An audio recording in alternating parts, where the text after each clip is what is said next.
Voilà, gloire à Dieu. Soyez les bienvenus dans la maison de Dieu pour ces temps d'études bibliques et de prières.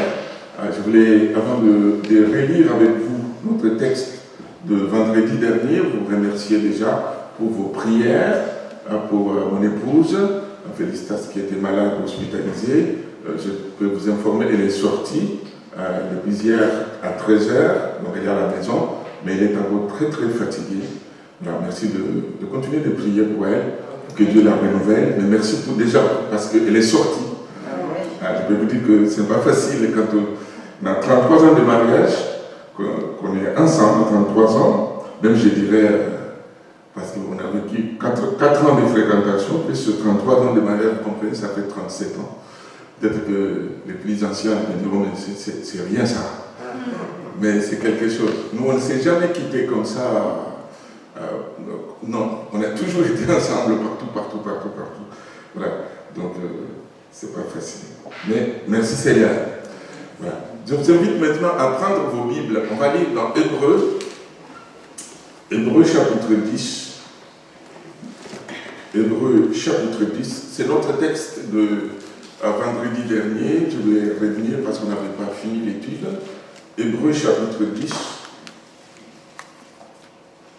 Hébreux chapitre 10, à partir du verset 19. Hébreux 10, verset 19.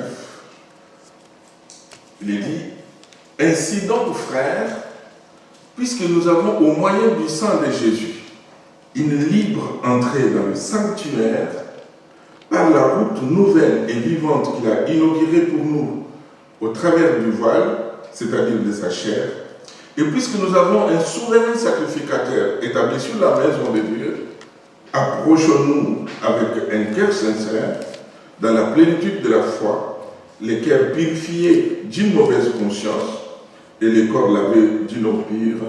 Amen. Vous vous rappelez, le vendredi dernier, c'est la suite, j'avais intitulé cette étude « Apprendre à se tenir dans la présence du Seigneur ». Apprendre à se tenir dans la présence du Seigneur. En tant qu'enfants de Dieu, nous n'avons pas fini, nous allons continuer à apprendre. Peut-être quelqu'un dira, mais mes frères, nous, ça fait des années qu'on est dans le Seigneur. Est-ce que c'est encore maintenant qu'on va nous apprendre à nous tenir dans la présence de Dieu? Eh bien oui, nous allons toujours apprendre, parce que nous sommes des enfants de Dieu, et Dieu a toujours quelque chose à nous dire et à nous apprendre, que son nom soit loué d'ailleurs.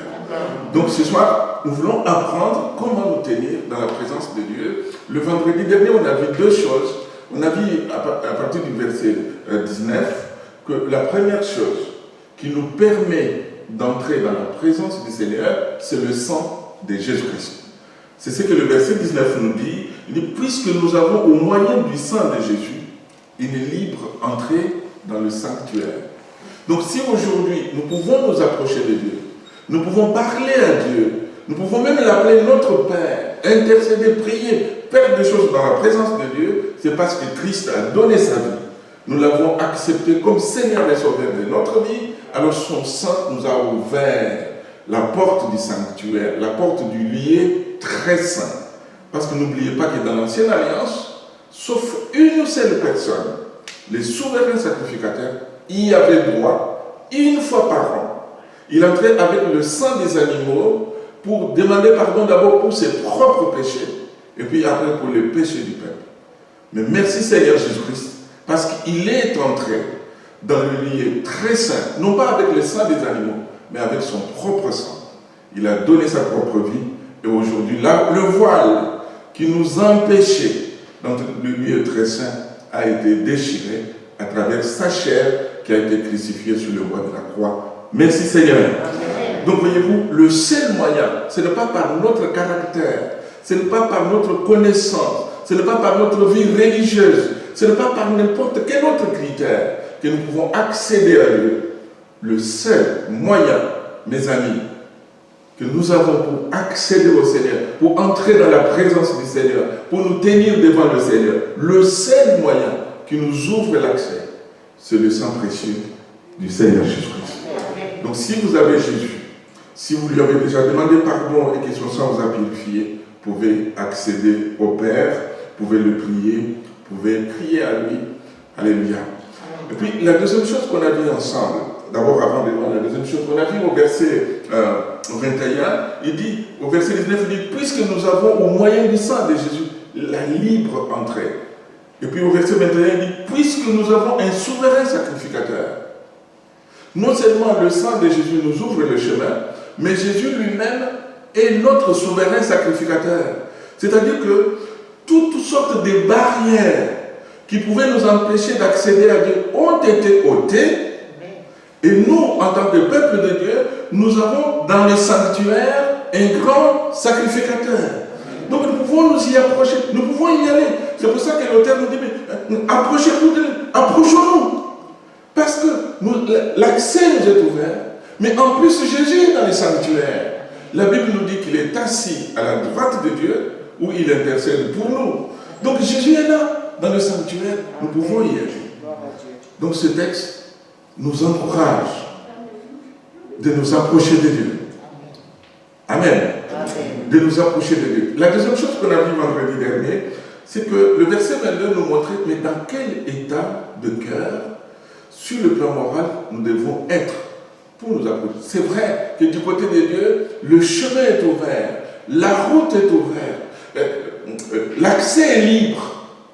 Mais de notre côté, comment est-ce que nous pouvons y entrer? Le texte nous dit au verset 22, nous l'avons vu, approchons-nous donc avec un cœur sincère.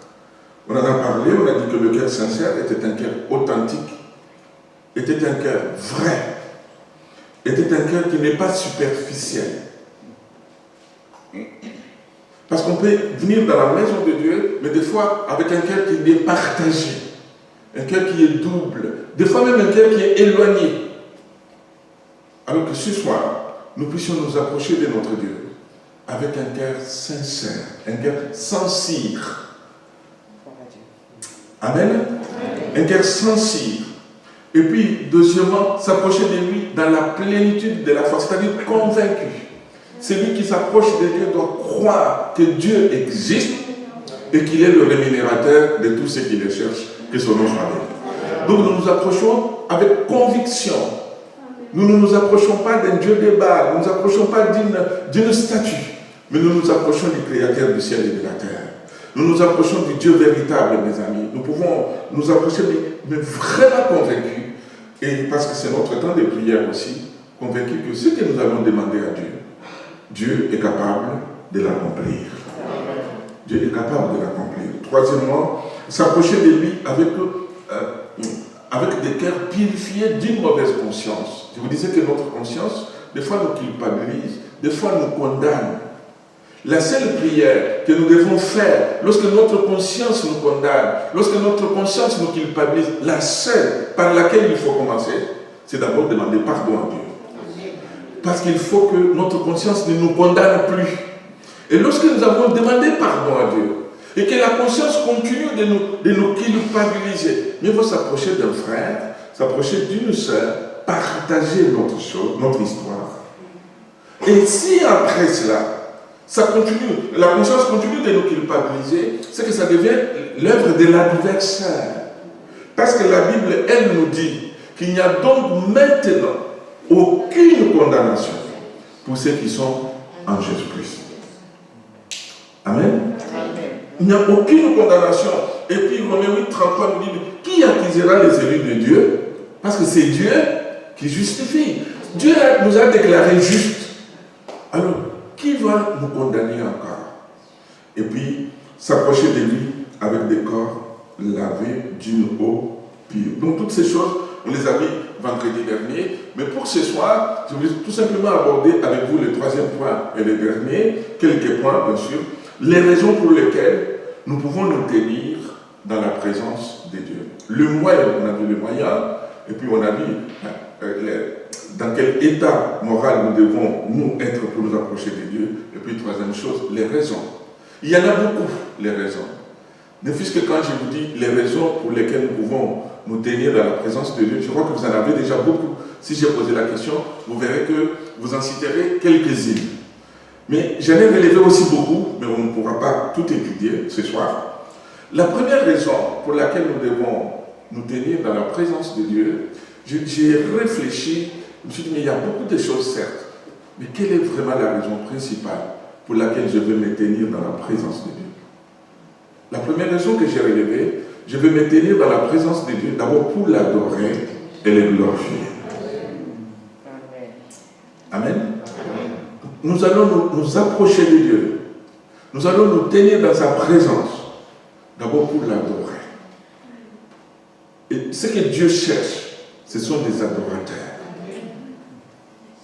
On peut venir, des fois, on pense qu'à force d'intercéder, de dire nos fardeaux, oui, que je ne rejette pas, que je ne néglige pas.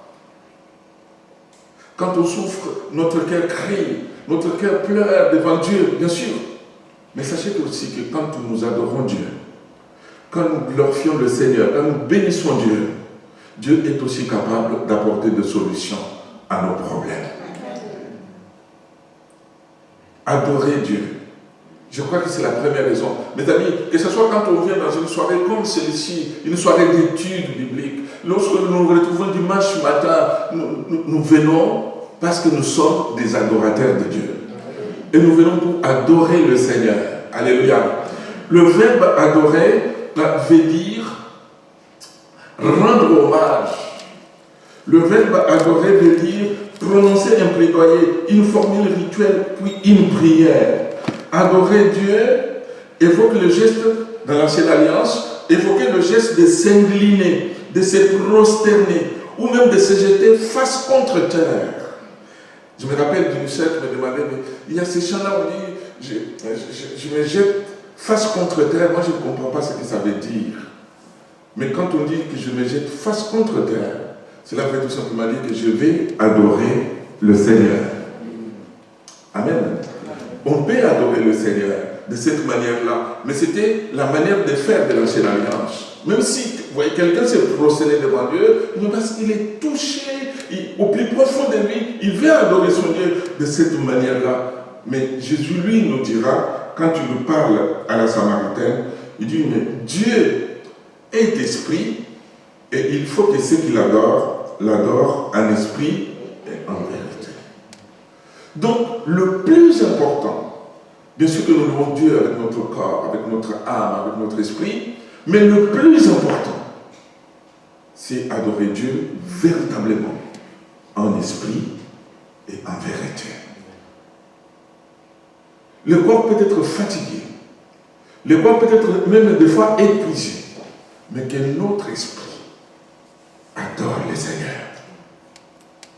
Il est digne de recevoir toute notre adoration, toute notre louange, parce qu'il est Dieu. Vous savez qu'aujourd'hui, avec le glissement du langage, le verbe adorer, maintenant, on l'applique à beaucoup de choses. Souvent, on entend chez les plus jeunes, tu sais, moi, j'adore les chocolats. Ça veut dire tout simplement qu'ils aiment les chocolats. C'est ce qu'ils veulent dire, en fait. Parce que la Bible, elle, tu n'adoreras que l'Éternel Dieu seul. On ne peut pas adorer la cacahuète, on ne peut pas adorer les chocolats, on ne peut pas adorer une personne, sinon nous devenons des idolâtres. Alors, mes amis, lorsque nous entrons dans la présence du Seigneur, notre première raison, ce que nous recherchons, ce n'est pas pour lui dire ceci ou cela, mais je veux tout simplement l'adorer. Adorer le Seigneur de tout notre cœur, que soit notre béni. Quand vous lisez les épîtres de Paul, vous voyez que souvent il dit bénis Dieu. Donc il adorait Dieu. Des fois, Paul, il commence une épître, mais il se perd d'abord dans la louange, il adore son Dieu, et puis après il se ressaisit. Il revient au sujet qu'il était en train de traiter. Parce qu'il était un véritable adorateur. Moïse adorait aussi le Seigneur. Le Seigneur Jésus-Christ adorait le Seigneur. Tous les hommes de Dieu étaient des adorateurs du Seigneur. Alors que ce soir, nous soyons des adorateurs de l'Éternel. Que son nom soit béni.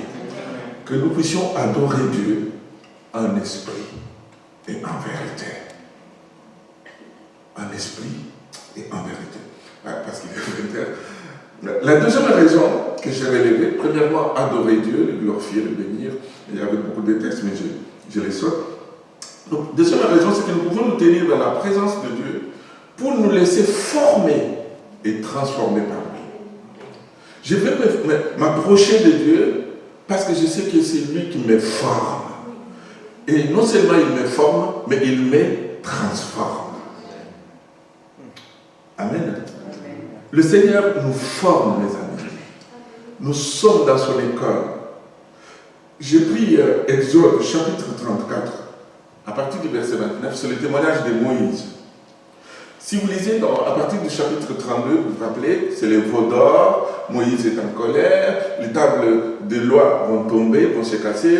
Au chapitre 33, Dieu va dire à Moïse de tailler lui-même deux autres tables. Dieu va lui écrire. Il va d'abord lui donner des ordres de ce qu'il faut faire et de ce qu'il ne faut pas faire. Et puis là, Moïse va descendre, il est dit au verset 29, Moïse descendit de la montagne de Sinaï, ayant le deux tables de témoignage dans sa main. En descendant de la montagne, il ne savait pas que la peau de son visage rayonnait parce qu'il avait parlé avec l'Éternel. Moïse a été formé, donc Dieu lui montre ce qu'il faut faire et ce qu'il ne faut pas faire. Mais pendant qu'il parlait avec Dieu, Dieu était en train de le transformer. Est-ce que vous savez que lorsque nous nous tenons devant Dieu, Dieu nous travaille de l'intérieur. Dieu nous transforme de l'intérieur. Alléluia. Des fois, les gens peuvent les voir, mais des fois, les gens ne les voient pas. Mais nous-mêmes, personnellement, lorsque nous nous sommes tenus devant Dieu, nous les sentons. Parce qu'il y a une force, il y a quelque chose qui se passe. Pour Moïse, le texte nous dit qu'il descend, tous les enfants d'Israël qui étaient restés au pied de la montagne, ils regardent Moïse, son visage rayonnait. Parce qu'il avait parlé avec Dieu. Parler avec Dieu, c'est la prière. Ce n'est pas autre chose. Donc Moïse avait prié, mais parce qu'il a prié, mes amis, son visage était transformé. Alléluia. Moi, je voudrais que ce soir, nous ne puissions pas envier Moïse. Parce que ça, c'était, comme dit l'apôtre Paul, or si le ministère de la mort, gravé avec des lettres sur des pierres, a été glorieux, au point que le fils d'Israël ne pouvait fixer les regards sur le visage de Moïse, à cause de la gloire, pourtant passagère à son visage, combien, le verset 8, combien le ministère de l'Esprit ne sera-t-il pas glorieux? Amen. Ce que Moïse a vécu, nous de la Nouvelle Alliance, nous pouvons le vivre parce que nous avons le Saint-Esprit avec nous. Et le Saint-Esprit nous travaille. Des Corinthiens 3, verset 17 nous dit, or le Seigneur, c'est l'Esprit. Et là où est l'Esprit du Seigneur, là est la liberté. Nous tous donc, dont le visage découvert reflète la gloire du Seigneur, nous sommes transformés. Alléluia. Donc nous sommes transformés, mes amis. Nous sommes transformés en la même image de gloire en gloire par l'Esprit du Seigneur. Amen. Donc Moïse a vécu. Moïse a été formé, mais il a été transformé. Vous vous rappelez le jour de la Pentecôte? L'apôtre Pierre, qui avait renié son maître, mais quand il est rempli du Saint-Esprit, la Bible nous dit que ce jour-là, Pierre est sorti. Il a parlé devant des milliers et des milliers de personnes. Il a le courage. Sa prédication va toucher un grand nombre. La Bible nous dit qu'ils eurent des cœurs vivement touchés. On ne dirait pas que c'est la même personne. Non seulement il a été à l'école du Seigneur, il a été formé, mais l'apôtre Pierre a été aussi transformé. Alléluia. Ce n'était plus la même personne. Il prêche et au bout de sa prédication, 3000 conversions. Waouh, le même jour, 3000 conversions. Non seulement l'apôtre a été formé, mais il a été transformé. Nous avons un meilleur de maître, mes amis, qui peut nous former. Vous savez, la formation du Seigneur n'est jamais comparable à la formation d'une école biblique. La formation du Seigneur, elle est au-dessus de toute autre formation. Alléluia. Quand le Seigneur nous forme, quand nous sommes à ses pieds, et que c'est lui qui nous forme, c'est quand même le merveilleux de maître. Parce qu'il nous travaille de l'intérieur, il nous change, il nous parle, il nous guide, alors que nous soyons dans cette bonne école du Seigneur, dans cette bonne école du Maître. Alléluia. Il y a Josué aussi. Bien sûr que Josué était comme à l'école de Moïse. Il est resté avec lui pendant des années. Le texte nous dit dans Exode 33, verset 11, l'Éternel parlait avec Moïse face à face, comme un homme parle avec son ami. Parle à son ami. Puis Moïse retournait au camp, mais son jeune serviteur, Josué, fils de Nun, ne sortait pas du milieu de la tente. Donc Josué était à l'école de Moïse, mais je vais vous dire que surtout, voyez-vous, Moïse sortait de la tente, mais Josué, lui, restait dans la tente. Donc il était surtout à l'école du Seigneur. C'est le Seigneur qui les formait. Je ne suis pas étonné du résultat, parce que plus tard, c'est lui qui va faire entrer le peuple d'Israël dans la terre promise, celui qui va conquérir les pays sur leur chemin. Donc pourquoi? Parce qu'il a été à la bonne école. Alors que nous soyons à la bonne école. Donc Josué a été changé, a été transformé. Vous savez que quand Moïse le prend, il va changer son nom. Ça va toujours interpeller ça. Si vous regardez dans Nombre chapitre 13, à partir du verset 16, tels sont les noms des hommes que Moïse envoya pour explorer le pays. Moïse donna à Osée, le fils de Nun, le nom de Josué. Donc il avait changé son nom. Est-ce que vous savez que nous aussi, Dieu a changé nos noms? Autrefois, nous étions des païens. Mais aujourd'hui, nous sommes des enfants de Dieu. Aujourd'hui, nous sommes des chrétiens. Donc des autres Christ. Mais est-ce que quand les gens me voient, quand les gens me regardent, est-ce qu'ils peuvent dire, voilà, celui-là, c'est vraiment un autre Christ? Comme je prends l'habitude de le dire, nous vivons dans un monde où parole contre parole, ça n'apporte rien. Les gens ont besoin de voir notre vécu de chaque jour. Les gens ont besoin de voir des vies transformées. Les gens ont besoin de voir des vies changées. Les gens ont besoin de voir des vies qui dégagent la bonne odeur du parfum du Seigneur Jésus-Christ. Que nos actes n'annulent pas nos paroles. Nos paroles. Vous vous rappelez que quand il appelle Pierre, on le conduit bien sûr par son frère André, vers Jésus. Jésus le regarde comme ça. Il dit, mais tu es Simon, fils de Jonas, tu seras appelé Céphas, ce qui signifie Pierre. Donc Jésus a changé aussi son nom. Mais les fils de Zébédée, eux, ils avaient reçu les drôles de noms. Donc Jacques et Jean, fils de Zébédée, auxquels le Seigneur avait donné le nom de Boanerges, qui signifie fils du tonnerre. Je me dis toujours, mais le Seigneur les a bien observés, il les a regardés, il a dit, voilà, eux, c'est les fils du tonnerre. Peut-être qu'ils le tonnaient dans leur manière de faire.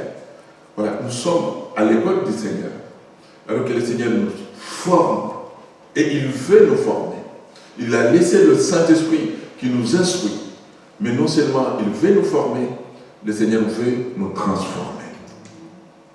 Alléluia. Le Seigneur veut nous transformer, mes frères et sœurs. J'ai donné l'exemple de Pierre, mais voilà, il y a beaucoup d'autres exemples. On va s'arrêter là. J'avais 5 ans, mais on en a vu seulement 2. Donc nous pouvons nous tenir dans la présence de Dieu pour adorer le Seigneur. Mais nous pouvons nous tenir dans la présence de Dieu pour nous laisser former et transformer par le Maître. Est-ce que nous voulons lui dire ce soir, Seigneur, viens et change-moi encore. Viens, Seigneur, et transforme-moi encore. Transforme mon caractère. Des fois, tu fais fuir mes enfants. Des fois, tu fais fuir mon mari, ma femme. Transforme-moi, Seigneur. Je suis venu, je suis à ton école. Voilà, nous voulons crier ensemble ce soir pour la gloire de son nom. Amen. Seigneur, nous te bénissons pour ta parole. Te bénissons parce qu'elle est la vérité. Sois loué, béni, Seigneur. Merci parce que tu nous as inscrits dans ton école. Seigneur, ton école est bonne. Ton école est douce. Seigneur, toi, tu es le maître compétent. Tu es le maître patient. Tu es le maître qui nous connaît, Seigneur. Tu sais d'où tu nous as pris. Et tu sais d'où tu nous amènes, Seigneur. Je vais recommander ma vie, nos vies entre tes mains. Bénis cette soirée, notre Dieu. Mets-nous dans ton écrit. Nous puissions tous comprendre que nous avons besoin, Seigneur, que tu nous changes encore. Que tu mettes les doigts. Peut-être là où ça nous fait mal. mais parce que tu veux nous faire du bien, parce que tu veux nous transformer à la gloire de ton nom. Bénis cette soirée, fais du bien à ton Église, au nom de Jésus.